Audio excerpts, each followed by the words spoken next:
मेरे मेरे पीछे कोई क्लैशनकोफ की गाड़ी नहीं है, मेरे पीछे मैंने कोई जज की अल्लाह ना करे हमारे से कभी इस किस्म की गुफ्तगू हो, क्योंकि हम नवाज शरीफ साहब के कारकुन हैं।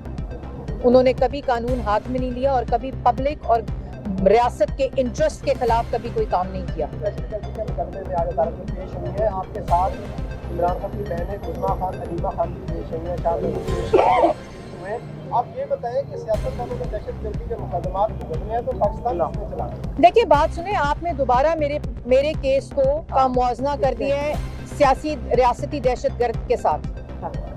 बात ये है कि इमरान खान तो इस रियासती दहशतगर्दी के अहकामात देते रहे और मानते हैं। उन्होंने कहा कि मेरे ऊपर अगर मैं कोर्ट बुलाएगी मुझे तो मेरे कारकुन रिएक्ट करेंगे और ये दोबारा भी हो गया। और तैयार हो जाओ। जब वो इस्लामाबाद हाई कोर्ट जाते थे तो वो वीडियो पैगाम देते थे अपने गाड़ी से कि कारकुनों तैयार हो जाओ ये हमले करने के लिए। जब कोर्ट बुलाती थी तो क्लैशनकोफ गाड़ियों पर रख कर जाते थे और कहते थे ओए ज़ेबा जज, मैं तुम्हें छोड़ूंगा नहीं, कभी गले से घसीटो, कभी छोड़ूंगा नहीं, कभी बम हमने तो नाम ही पेट्रोल बम का इनकी तवस्सुत से सुना है। तो ये दो मुकदमे अवाम ने दिन दिहाड़े 190 मिलियन पाउंड का डाका भी देखा है जो 60 अरब का है, और दिन दिहाड़े ये रियासती दहशतगर्दी देखी है जिसका एविडेंस भी मौजूद है और जवाब देना पड़ेगा। ये मुआवजा करके, ये सियासत करके, प्लेइंग टू द गैलरीज करके, बयानात देकर आप अपने जवाबात और अपने एहतसाब से पीछे आप नहीं हट सकते। आपको हर वो इल्जाम जो आप पे साबित शुदा इल्जाम है उसका जवाब देना पड़ेगा। अच्छा मैडम, मेरा ये सवाल है कि मुख्तलिफ जमात पर आपके नाकाबिल जमानत वारंट गिरफ्तारी जारी किए गए थे और ये अदालत ने हुक्म दिया था कि मरियम औरंगजेब को गिरफ्तार करने या आपको गिरफ्तार करने के लिए पुलिस आई या उन वारंट पर अमल दरामद किया गया या आपको मुद्दा किया गया कि आपको अदालत बार बार बुला रही और आप नहीं आते? देखें, मैंने एप्लीकेशन दे दी थी और एप्लीकेशन जब आई तो मुझे वारंट्स मिल गए थे, मौसूल भी हो गए थे और उन्होंने कहा अगली पेशी पे पेश हूँ। और उसी तरह मैं अदालत, मेरे पीछे कोई क्लैशनकोफ की गाड़ी नहीं है, मेरे पीछे मैंने कोई जज की अल्लाह ना करे हमारे से कभी इस किस्म की गुफ्तगू हो। मैंने अदालत में गई, हाज़िरी लगवाई, जज साहिबा वहाँ मौजूद थी। अभी भी केस के जो आर्ग्यूमेंट्स हैं वो जारी हैं और हम इसी तरह, क्योंकि हम नवाज शरीफ साहब के कारकुन हैं, उन्होंने कभी कानून हाथ में नहीं लिया और कभी पब्लिक और रियासत के इंटरेस्ट के खिलाफ कभी कोई काम नहीं किया। इसलिए मैं आज यहाँ मैं पेश हुई हूँ ये जो इंसदादे दहशतगर्दी टेररिज्म कोर्ट है उसके अंदर। इसी तरह आप भी पेश हों जवाब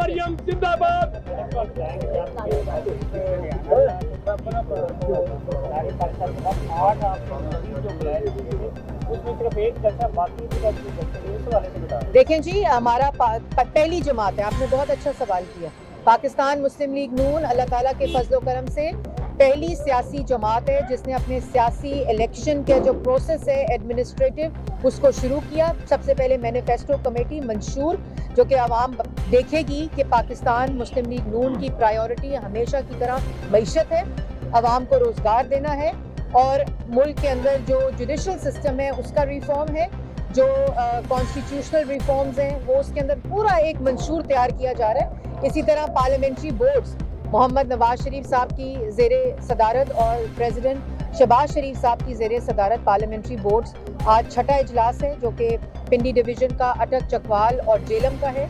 और इसी तरह हमारा जो कैंपेन का सिलसिला है, आज मरियम नवाज शरीफ साहिबा की जलालपुर जट्टा में यूथ कन्वेंशन है और वहाँ वो जाकर 8 फरवरी से रिलेटेड बात भी करेंगी, अपनी तरजीहात भी बयान करेंगी और नौजवानों को 8 फरवरी इलेक्शन की तैयारी के लिए भी जिम्मेदारियां देंगी। तो प्रोसेस अगर कोई लेकिन अगर कोई इलेक्शन का रोना रो रहा है और अगर कोई इलेक्शन के बारे में, तो वो आपको बाकी जमातें नजर आएंगी जो हर रोज टीवी पर बैठकर नवाज शरीफ को चौथी दफा वजीर आजम बनने की मुबारकबाद देती है। तो मैडम क्या इलेक्शन हो रहे हैं 8 फरवरी को? जी, इलेक्शन कमीशन ने 8 फरवरी अनाउंस किया है और इंशाल्लाह इलेक्शन हो रहे हैं और मुस्लिम लीग नून इलेक्शन के लिए तैयार है। बस जी, जिन लोगों को भी 9 मई में गिरफ्तार किया गया उनमें से 2 लोगों को जमानतें मिली हैं। देखिए, नवाज शरीफ साहब को 7 साल के बाद जस्टिस मिल रहा है, इसलिए ये सारी बात जो है वो आपके सामने है। ये तासुर देने की जरूर कोशिश कर रही है लेकिन इसमें कोई किसी किस्म का ऐसी बात नहीं है। बहुत शुक्रिया।